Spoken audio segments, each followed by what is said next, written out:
On 20 August 2011, a first air charter flight was traveling from Yellowknife, Northwest Territories, to Resolute Bay, Nunavut.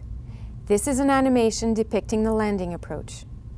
On screen, you can see the aircraft in clouds approaching the airport and preparing to align with a radio beam, known as a localizer, shown in purple.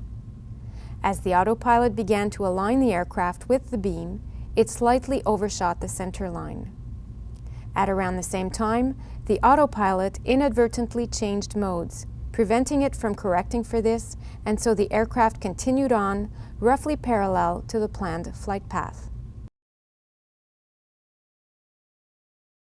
As the wind blew from the southwest, the aircraft was then pushed farther off course to the right.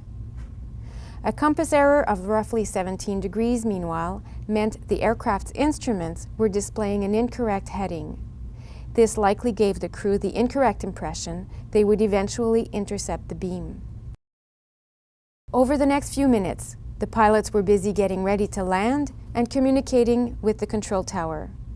The first officer mentioned to the captain that they were off course and that preparations for landing were incomplete. Several times, the first officer suggested a go-around, climbing to a safe altitude to determine the next course of action. The captain, though, was not convinced this was required. It was only when the ground proximity warning system sounded in the cockpit that the crew took corrective action, but by then, it was too late.